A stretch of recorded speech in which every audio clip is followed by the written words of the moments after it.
мақомоти иҷроияи ҳокимияти давлатии шаҳри душанбе ва муассисаи давлатии телевизиони Сафина тақдим мекунанд дуюмин фестивалозмуни телевизионии шаҳри ман. фестивалозмуни телевизионии шаҳри ман достони фарогири иқдомҳои наҷиби шаҳрдорӣ ва таҷассумгари дастовардҳои шаҳри душанбе дар замони истиқлол.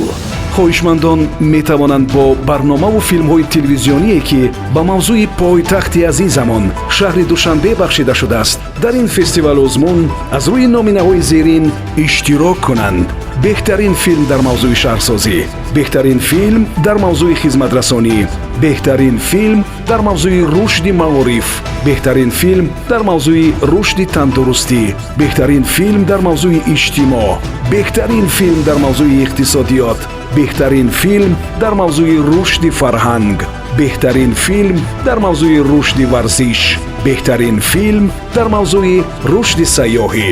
маҳсули эҷоди худро ба муассисаи давлатии телевизиони Сафина воқеъ дар шаҳри Душанбе, кӯчаи Беҳзод 25 равон кунед. Душанбе, шаҳри ман, шаҳри орзуҳои наҷиб ва арзандаи ҳама гуна ситоиш.